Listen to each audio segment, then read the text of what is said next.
What is up, guys? I'm Ozzy, and you're watching Bottled and Bond.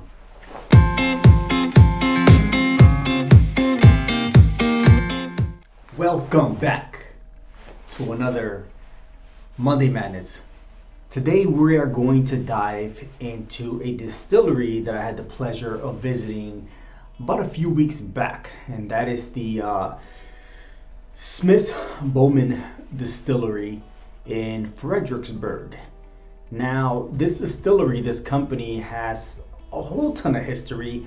It was named after Captain Isaac Bowman, an American pioneer who was a soldier, and he was a militia officer in the Revolutionary War. There's so much more history, and the thing about this distillery is that for you to do a tour, it's completely free. And they'll give you all this history. I don't want to ruin it for them. I could do a little bit more research and give it to you. But then again, this video is going to be longer and you're going to get bored and you're going to be like, come on, bring on the tasting. So let's skip all that. If you guys want to visit them, like I said, it's free. They're down in Fredericksburg. And then after the amazing tour that they give you of their facility, you get to try 3 different whiskeys. I myself had the Bowman brothers, the Isaac Bowman, and the John J. Bowman. I believe the Isaac Bowman bottle was a port barrel finish. I wasn't fond of the Isaac Bowman and the John J. Bowman, which is why I decided to get the Bowman Brothers small batch. Now, when we talk about small batch, it primarily talks about almost like a blend of different bourbons from different barrels, maybe 10 or 20 different barrels, and then it's aged or bottled after the fact. This is a pretty nifty bottle. They just pretty much have the different name. I know that the Isaac Bowman has a sign here that says that it's port barrel finished. This is coming in at 90 proof, making it a 45% alcohol by volume. And like I said, on the back it has all the history. I'm not going to bore you with it. Come on, Ozzy, just go ahead and give it the tasting.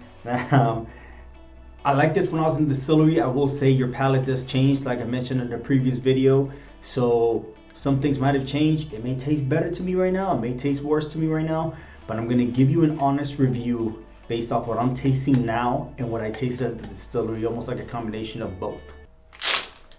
It has a red label covering the top that says 90 proof Bowman Brothers Pioneer Spirit.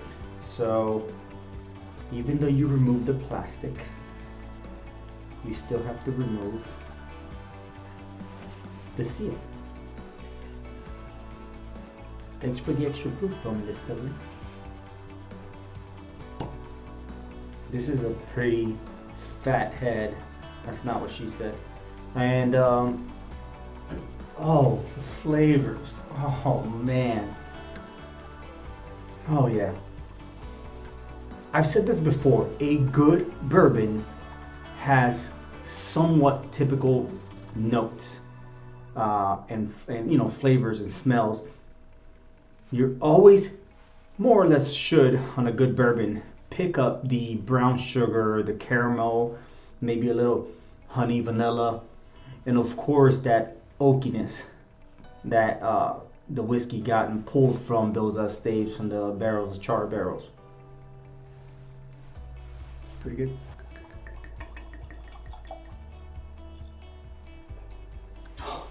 I've been waiting to open this one up for about a month since I got it.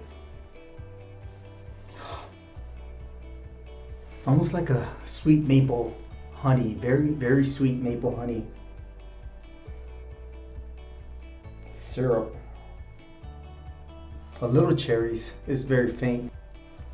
Almost like a little coffee note and like a soft, warm, sweet coffee note to it. And to be honest, I don't know what else I'm picking up. But those are mostly the major notes that I'm getting just by smelling it. The vanilla's there.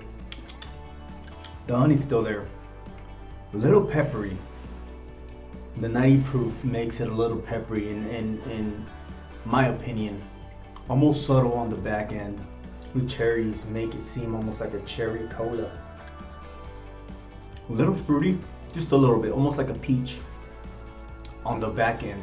I don't wanna keep sipping it. I'm not gonna have nothing to cheer for. This is a good whiskey. I'm glad I bought it. Nobody gave me this whiskey.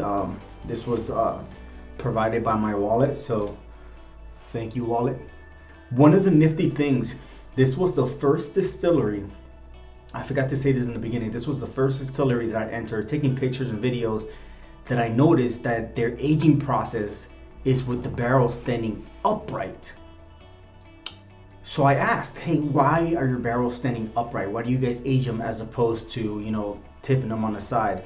Now, the tour guide kind of gave me just a couple little different reasons why. And she stated, well, you know, there's not enough personnel to continuously roll, because when you age a spirit in a barrel, you need to continuously throughout the process roll them around. You can't just keep it, you know, standing just, you know, in one location. So for example, whenever I'm aging in the small barrel that I have, it has a stand, as you can see, and whenever I'm aging in here, the instructions tell you that you have to every other week maybe, or every week, every other week, depending on the time that you have, tilt it. So for example, if you started here, within a couple weeks they want you to tilt it to a certain degree, kind of like here, and then afterwards they want you to tilt it again to either its original location or back to, you know, this side. You're not going to tip it over, obviously the bong, or whatever you're going to call it, it's up here, but yeah, so that's one thing. So they didn't necessarily have the personnel to continuously roll. They didn't have a specific rig house that has all the different rails to continuously roll them around throughout the seasons. Another thing they did mention was that the reason why they age upright is because if you notice, whenever you put the product inside, your spirit, what you have inside, is grabbing from the wood a whole 360 degrees all around. If you have it like this, it's only picking up from the bottom. You tilt it, it picks up from that side. You tilt it, it picks up from that side. But it's a continuous process that you have to continuously do, and it involves a lot of time, a lot of effort, and personally, you're still not grabbing anything from the top, as opposed to having it from here, filling it up, and now you're grabbing the entire cask, which, in my opinion, that might be a reason why this tastes pretty damn good. Nonetheless, ladies and gents, this is a fine damn bourbon. Keep it stocked. Buy a few bottles. Buy their 3 main bourbons. Give them a try. I highly recommend that you try Bowman Distilleries. If you're driving through Virginia and you have the time to stop by Fredericksburg, it's a quick hour tour. It's free. It's part of the Virginia Spirits Trail, and you will definitely enjoy it. You'll love it. You'll like tasting it afterwards. Just stop by real quick. Great people, great customer service. Like I said, I really enjoyed my time. They're crafting a fine product up there. Highly recommended. All right. If you guys thought something different, go ahead and leave it in the comments below. Please subscribe, guys. I really appreciate the subscriptions that I've been getting. We're slowly creeping up to 100, very slowly, but we're getting there. Share the video, hit the notification bell if you guys like this video and you guys want to see more. Nonetheless, thank you guys so much for watching. I'm Ozzy. That's Bowman Brothers from the Bowman Distillery. That's the small batch. And this is Bottled in Bond. Cheers.